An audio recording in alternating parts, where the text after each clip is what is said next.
Hello again. This time I will show you around the display and the function that can be accessed via the front OLED display. What you see here is the default display page when the amplifier is powered up. And you can see an indication of the status of each one of the 4 amplifier channels. So we have some metering going on for each one of the channels. Right now the 2 upmost meters are showing green, which is just a healthy level into the amplifier. And the 2 bottom ones are alternating between orange and red. And orange indicates very light gain reduction between 1 and 3 dB. And when the display turns red, it means that there is more severe limiting going on. Should there be a fault condition anywhere in the electronics of the amplifier or on the load external to the amplifier, then the whole bar becomes blank and the word fault is indicated. What else can we do on the home page? There is a touch and turn encoder right here. I can select one of the channels, hit the button, and basically it mutes the channel. And that's about it for this page. There is a settings menu in the bottom right. Let's go in there and see what happens. Here you'll find the settings menu. And the settings menu has 6 different icons and tabs.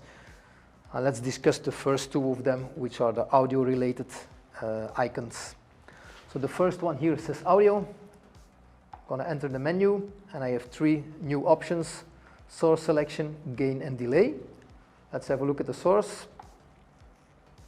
Right here again I find my 4 amplifier channels, and for each one I can choose from which source the audio is taken and routed to the amplifier channel. What are the options? As we've discussed in a previous video, there are 4 analog audio inputs at the back of the device, so we can choose and select each one of them. There are also network options. So if the network optional Dante or AVB modules are installed, I can select a network input. There are 4 network inputs available. And the last 2 options are streaming options. What does this mean? The amplifier can take a stream directly from AirPlay or from Spotify, and it can stream it directly to the amplifier channel.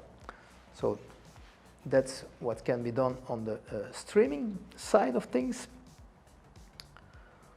We're going to exit this menu and have a look at the other options. So I'm going to go back, enter. I get back to the main audio menu. Let's have a look at the gain controls.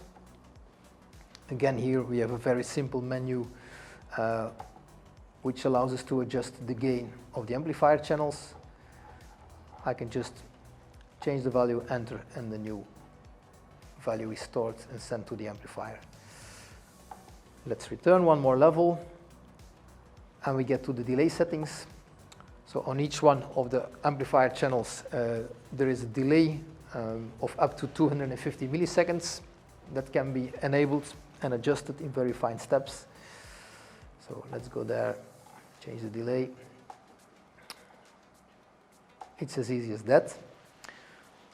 That's it for the audio submenu. I'm going to go back one more level.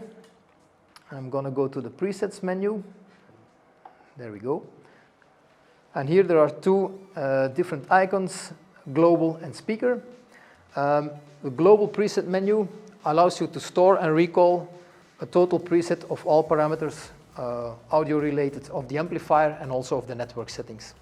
So this is where you take a global snapshot of everything happening in the actual configuration. You can store it, you can recall it. Global snapshot function. Let's go in there and see how it works.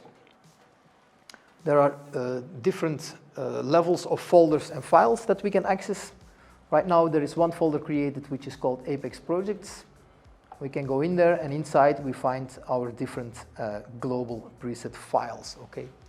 So over here I can select the file, and the amplifier asks me if I want to recall the settings of this specific file. So that's it for the global preset menu. What is the speaker preset menu? The speaker preset menu is a menu which is used to store speaker-specific parameters, which will usually be provided by the speaker manufacturer.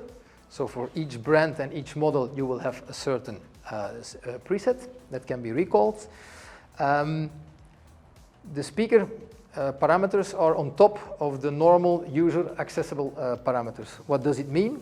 It means that the user has access to several functions like EQ, levels, delay, limiting, and whatsoever. But there is a second level containing exactly the same audio processing blocks, which are reserved for speaker-related processing. Okay? And that's it for the audio functions that can be accessed from the front panel.